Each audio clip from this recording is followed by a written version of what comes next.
Chapter 1. The Call. Tessa sat on the edge of the bathroom sink, staring at the 5th pregnancy test in her hands. The results had been identical on all of them. Positive. She had hoped that maybe, just maybe, the final test would show a different result, but it didn't. It never did. Her breath caught in her throat as she stared at the cold, unforgiving white stick. Tears welled up in her eyes, her chest tight. She hadn't planned for this. None of it. How had things spiraled so out of control? Tessa wiped her eyes quickly, the tears mingling with the makeup she hadn't bothered to remove the night before. The past week felt like a blur of 2 men. 2 very different men. And now she had to figure out how to navigate this mess she had created.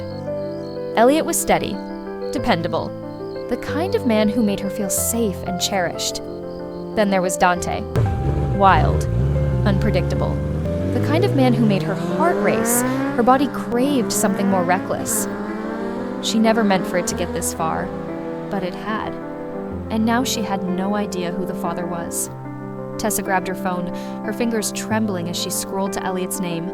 She had to tell him. There was no avoiding it anymore. The guilt was suffocating her, and every moment she delayed felt like a betrayal. With a shaky breath, she pressed the call button and held the phone to her ear. It rang. Once, twice, 3 times. Each ring felt like a hammer against her heart. Finally, his voice came through, warm and full of concern. Tessa? Everything okay?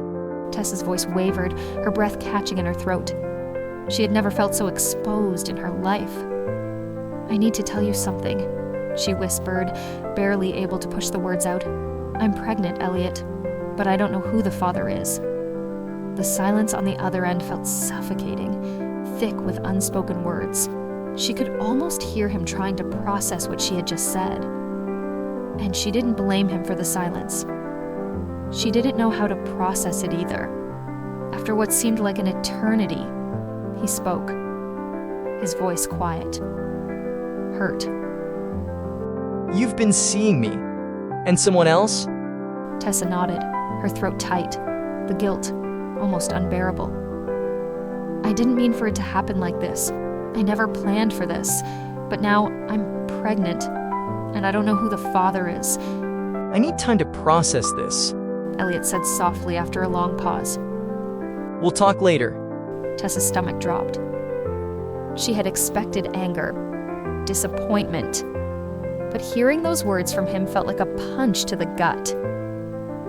She could feel the distance between them growing, and it terrified her.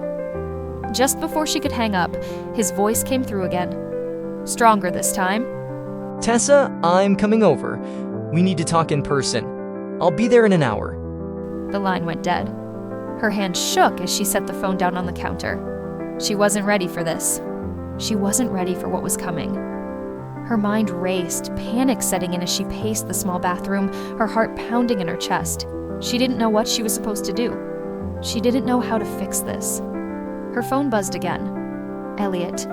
Her heart stuttered in her chest. Are you alone? His voice was tight, cautious. "Yeah, I'm alone," she replied, trying to steady herself. I'm downstairs. I'll be up in a minute. She hung up, her breath shallow as she moved to the door. Every second felt like it dragged on forever. The air thick with the tension she could no longer escape. The knock on the door startled her, and she took a deep breath before opening it. Elliot stood in the doorway, his face unreadable, his jaw clenched. He looked at her for a long moment, his eyes filled with hurt. Tessa? He said, his voice soft but laced with emotion. You really didn't think this was something we should discuss? That I deserve to know? Tessa stepped back, her chest tight with the weight of his words. "I didn't mean to hurt you," she whispered, tears welling up again. You didn't mean to? He repeated, his voice shaking slightly. You didn't think I should know? You didn't think we owed each other that? The words cut through her like a knife. She had known this conversation would hurt, but hearing it spoken aloud was something else entirely. I cared about you, Tessa. he said quietly, his voice faltering. I really cared about you. I thought we had something genuine, and to find out you were seeing someone else, it feels like a slap in the face. Tessa couldn't speak. She could barely breathe. The silence between them felt like a chasm, an ocean of hurt they couldn't cross. She had never felt so lost.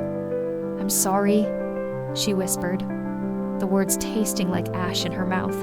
I know you didn't mean to, Elliot said, his voice steadier now but still filled with pain. but I can't pretend it doesn't hurt. It's hard to believe that everything we shared was real when it feels like I was just part of some game. She reached for him, but he pulled away, his hand running through his hair in frustration. I can't just turn off how I feel. He said quietly, almost defeated. I thought there was something here, but now I don't know what to believe. Tessa felt her heart shatter piece by piece as she realized she couldn't fix this. She wasn't sure how to fix any of it. "I'll give you time," she said softly, her voice barely a whisper. "I don't know what's going to happen next, but I'll give you space." Without another word, Elliot turned and left, the door closing softly behind him. Tessa stood there, numb as the silence consumed her. She sank into the couch, her hands shaking. She wasn't sure how long she sat there, lost in the whirlwind of emotions that churned within her. But one thing was clear, this was only the beginning. And the next call she would have to make was to Dante. Hey, story lovers! Want to experience the classic that started it all? Trapped in a Prince's Bed? Join me live today at 8 p.m. You don't want to miss it.